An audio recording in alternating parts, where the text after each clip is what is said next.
Hey, boys and girls, welcome back to Bedtime Stories. We are on Chapter 9 of The Wonderful Wizard of Oz.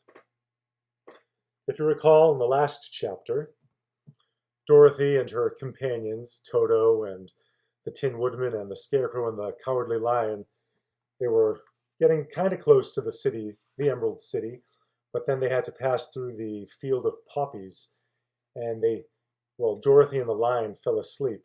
And the lion was too big for the Scarecrow and the Tin Woodman to move, so they had to leave the poor lion in the field. But Dorothy and Toto they were able to carry. So let's see what happens. This chapter is called The Queen of the Field Mice. "We cannot be far from the road of yellow brick now," remarked the Scarecrow as he stood beside the girl, "for we have come nearly as far as the river carried us away." The Tin Woodman was about to reply when he heard a low growl, and turning his head, which worked beautifully on hinges, he saw a strange beast come bounding over the grass towards them. It was indeed a great yellow wildcat, and the Woodman thought it must be chasing something, for its ears were lying close to its head, and its mouth was wide open, showing 2 rows of ugly teeth, while its red eyes glowed like balls of fire. As it came nearer, the Tin Woodman saw that running before the beast was a little gray field mouse, and although he had no heart, he knew it was wrong for the wildcat to try to kill such a pretty, harmless creature.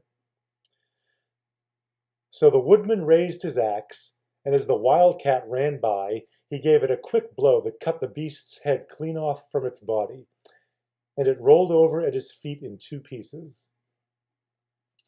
The field mouse, now that it was freed from its enemy, stopped short, and coming slowly up to the Woodman, it said, in a squeaky little voice, "Oh, thank you, thank you! Thank you ever so much for saving my life." "Don't speak of it, I beg of you," replied the Woodman. "I have no heart, you know, so I am careful to help those who may need a friend, even if it happens to be only a mouse." "Only a mouse!" cried the little animal indignantly. "Why, I am a queen, the queen of all the field mice." "Oh, indeed," said the Woodman, making a bow. "Therefore you have done a great deed as well as a brave one in saving my life," added the queen. At that moment several mice were seen running up as fast as their little legs could carry them, and when they saw their queen they exclaimed, "Oh, your Majesty, we thought you would be killed. How did you manage to escape the great wildcat?" And they all bowed so low to the little queen that they almost stood upon their heads. Oh, and I forgot to show you the picture. Here's the queen of the field mice being chased by the wildcat.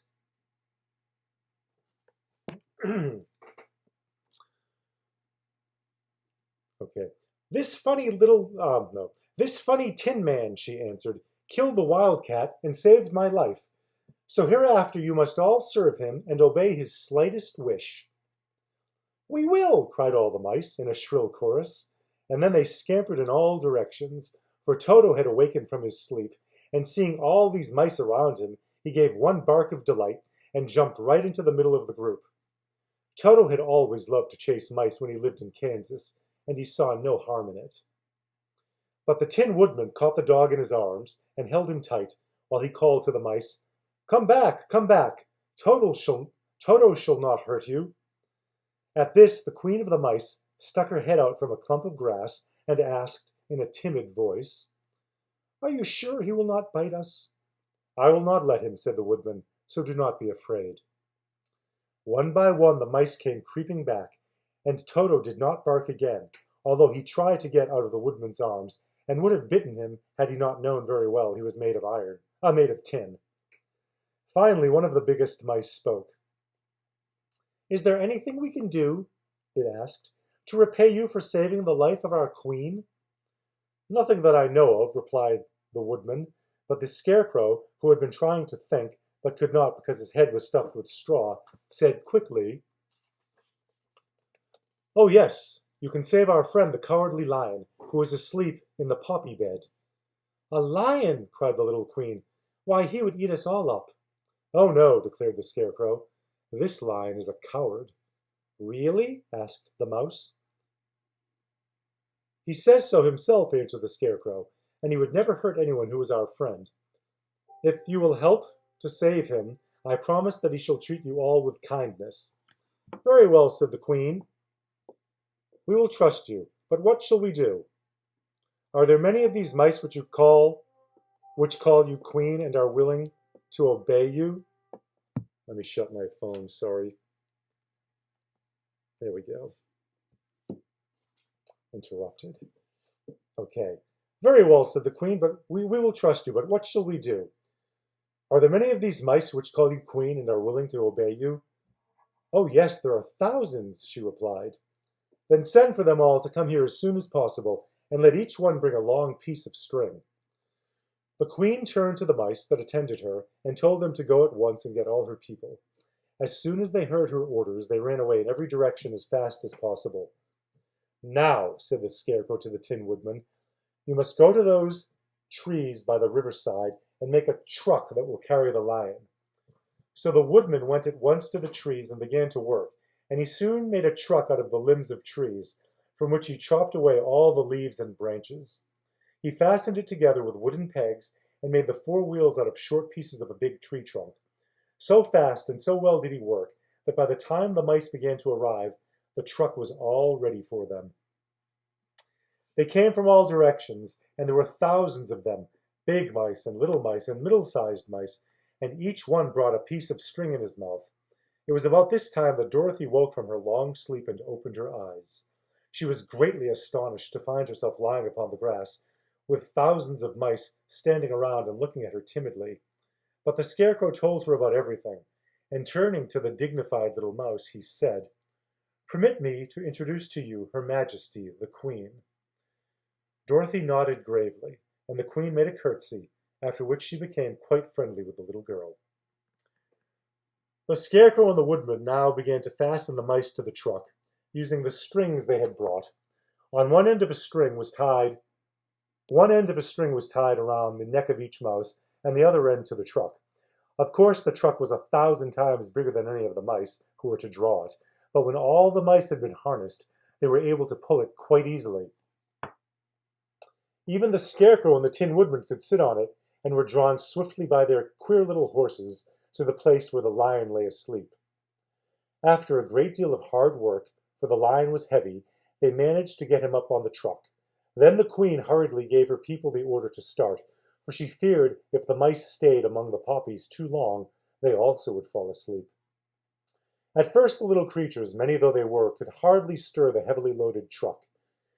But the Woodman and the Scarecrow both pushed from behind, and they got along better. Soon they rolled the lion out of the poppy bed to the green fields, where he could breathe the sweet, fresh air again, instead of the poisonous scent of the flowers. Dorothy came to meet them and thanked the little mice warmly for saving her companion from death. She had grown so fond of the big lion, she was glad he had been rescued. Then the mice were unharnessed from the truck and scampered away through the grass to their homes. The Queen of the Mice was the last to leave.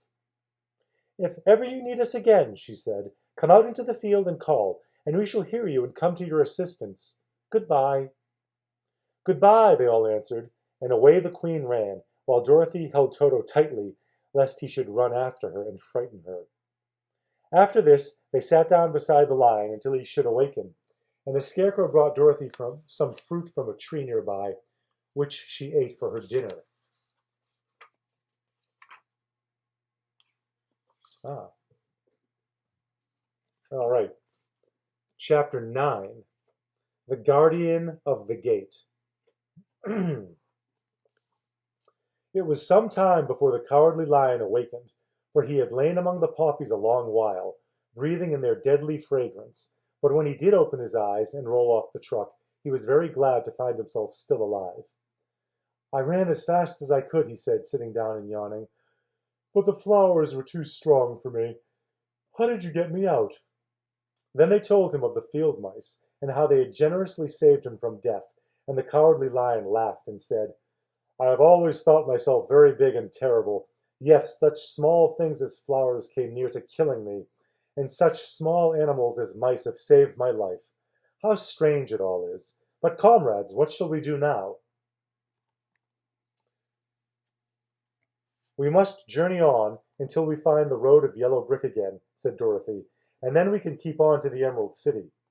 So, the lion being fully refreshed and feeling quite himself again, they all started upon their journey, greatly enjoying the walk through the soft, fresh grass, and it was not long before they reached reached the road of yellow brick, and turned again toward the Emerald City, where the great Oz dwelt. The road was smooth and well paved, and the country about was beautiful, so that the travelers rejoiced in leaving the forest far behind, and with it the many dangers they had met in its gloomy shades. Once more they could see fences built beside the road, but these were painted green, and when they came to a small house in which a farmer evidently lived, that was also painted green. They passed by several of these houses during the afternoon, and sometimes people came to the doors and looked at them as if they would like to ask questions, but no one came near them nor spoke to them because of the great lion, of which they were very much afraid. The people were all dressed in clothing of a lovely emerald green color, and wore peaked hats like those of the Munchkins. "This must be the land of Oz," said Dorothy, "and we are surely getting near the Emerald City."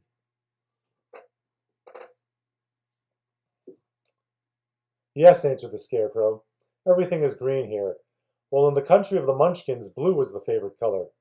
But the people do not seem to be as friendly as the Munchkins, and I'm afraid we shall be unable to find a place to pass the night." "I should like something to eat besides fruit," said the girl, "and I'm sure Toto is nearly starved. Let us stop at the next house and talk to the people." So, when they came to a good-sized farmhouse, Dorothy walked boldly up to the door and knocked. A woman opened it just far enough to look out and said, "What do you want, child, and why is that great lion with you?" "We wish to pass the night with you, if you will allow us," answered Dorothy, "and the lion is my friend and comrade, and would not hurt you for the world." "Is he tame?" asked the woman, opening the door a little wider. "Oh, yes," said the girl, "and he is a great coward, too, so that he will be more afraid of you than you are of him." "Well," said the woman, after thinking it over and taking another peep at the lion, "if that is the case, you may come in, and I will give you some supper and a place to sleep." So they all entered the house, where there were, besides the woman, 2 children and a man. The man had hurt his leg and was lying on the couch in a corner. They seemed greatly surprised to see so strange a company, and while the woman was busy laying the table, the man asked, "Where are you all going?" "To the Emerald City," said Dorothy, "to see the great Oz." "Oh, indeed," replied the man. "Are you sure that Oz will see you?" "Why not?" she replied. "Why, it is said that he never lets anyone come into his presence. I have been to the Emerald City many times, and it is a beautiful and wonderful place, but I have never been permitted to see the great Oz, nor do I know of any living person who has seen him." "Does he never go out?" asked the Scarecrow. "Never. He sits day after day in the great throne room of his palace, and even those who wait upon him do not see him face to face." "What is he like?" asked the girl. "That is hard to tell," said the man thoughtfully. "You see, Oz is a great wizard and can take on any form he wishes, so that some say he looks like a bird, and some say he looks like an elephant, and some say he looks like a cat. To others he appears as a beautiful fairy, or a brownie, or in any other form that pleases him. But who the real Oz is, when he is in his own form, no living person can tell." "That is very strange," said Dorothy, "but we must try in some way to see him, or we shall have made our journey for nothing." "Why do you wish to see the terrible Oz?" asked the man. I want him to give me some brains," said the Scarecrow eagerly. "Oh, Oz could do that easily enough," declared the man. "He has more brains than he needs." "And I want him to give me a heart," said the Tin Woodman. "That will not trouble him," continued the man, "for Oz has a large collection of hearts of all sizes and shapes." "And I want him to give me courage," said the Cowardly Lion. "Oz keeps a great pot of courage in his throne room," said the man, "which he has covered with a golden plate to keep it from running over. He will be glad to give you some." "And I want him to send me back to Kansas," said Dorothy. Where's Kansas? Asked the man in surprise. I don't know, said Dorothy sorrowfully, but it is my home, and I'm sure it's somewhere. Oh, very likely. Well, Oz can do anything, so I suppose he will find Kansas for you. But first you must get to see him, and that will be a hard task, for the Great Wizard does not like to see anyone, and he usually has his own way. But what do you want? He continued, speaking to Toto. Toto only wagged his tail, for, strange to say, he could not speak. The woman now called to them that supper was ready, so they gathered around the table, and Dorothy ate some delicious porridge and a dish of scrambled eggs, and a plate of nice white bread, and enjoyed her meal. The lion ate some of the porridge. There they are. And that says the lion ate some of the porridge. I never heard of a lion eating porridge. All right, let's see. But he did not care for it, saying it was made from oats, and oats were food for horses, not for lions. The Scarecrow and the Tin Woodman ate nothing at all. Toto ate a little of everything, and was glad to get a good supper again. The woman now gave Dorothy a bed to sleep in, and Toto lay down beside her while the lion guarded the door of her room, so she might not be disturbed. The Scarecrow and the Tin Woodman stood up in a corner and kept quiet all night, although of course they could not sleep. The next morning, as soon as the sun was up, they started on their way, and soon saw a beautiful green glow in the sky just before them. That must be the Emerald City, said Dorothy. As they walked on, the green glow became brighter and brighter, and it seemed that at last they were nearing the end of their travels. Yet it was afternoon before they came to the great wall that surrounded the city. It was high and thick and of a bright green color. In front of them, and at the end of the road of yellow brick, was a big gate, all studded with emeralds that glittered so in the sun that even the painted eyes of the Scarecrow were dazzled by their brilliancy. There was a bell beside the gate, and Dorothy pushed the button and heard a silvery tinkle sound within. Then the big gate swung slowly open, and they all passed through and found themselves in a high arched room, the walls of which glistened with countless emeralds. Before them stood a little man about the same size as the Munchkins. He was clothed all in green, from his head to his feet, and even his skin was of a greenish tint. At his side was a large green box. When he saw Dorothy and her companions, the man asked, "What do you wish in the Emerald City?" "We came here to see the Great Oz," said Dorothy. The man was so surprised at this answer that he sat down to think it over. "It has been many years since anyone asked me to see Oz," he said, shaking his head in perplexity. "He is powerful and terrible, and if you come on an idle or foolish errand to bother the wise reflections of the Great Wizard, he might be angry and destroy you all in an instant." "But it is not a foolish errand, nor an idle one," replied the Scarecrow. "It is important, and we have been told that Oz is a good wizard." "So he is," said the Green Man, "and he rules the Emerald City wisely and well. But to those who are not honest, or who approach him from curiosity, he is most terrible, and few have ever dared ask to see his face. I am the guardian of the gates, and since you demand to see the Great Oz, I must take you to his palace. But first, you must put on the spectacles." "Why?" asked Dorothy. "Because if you do not wear spectacles, the brightness and glory of the Emerald City would blind you. Even those who live in the city must wear spectacles night and day. They are all locked on, for Oz so ordered it when the city was first built, and I have the only key that will unlock them." He opened the big box, and Dorothy saw that it was filled with spectacles of every size and every shape. All of them had green glasses in them. The guardian of the gates found a pair that would just fit Dorothy, and put them all over her eyes. There were 2 golden bands fastened to them that passed around the back of the head, where they were locked together by a little key that was at the end of a chain the guardian of the gates wore around his neck. When they were on, Dorothy could not take them off, had she wished. But of course she did not wish to be blinded by the glare of the Emerald City, so she said nothing. Then the Green Man fitted spectacles for the Scarecrow, and the Tin Woodman and the Lion, and even on little Toto, and all were locked fast with the key. Then the guardian of the gates put on his own glasses and told them he was ready to show them to the palace. Taking a big golden key from a peg on the wall, he opened another gate, and they all followed him through the portal into the streets of the Emerald City. And there's the guardian of the gate putting on Dorothy's spectacles, and it looks like Toto has them on too. Well, I just realized I read 2 chapters in a row. I was so into this story. So that was chapter 10. So we read chapters 9 and 10. So this was a double, a bonus. All right. Well, I hope you like those 2 chapters. Let me take a break. I think I might want a piece of toast. I'm in the mood now for something. Hope you like those chapters, boys and girls, and I'll be back in just a little bit with chapter 11, The Wonderful Emerald City of Oz. Talk to you later.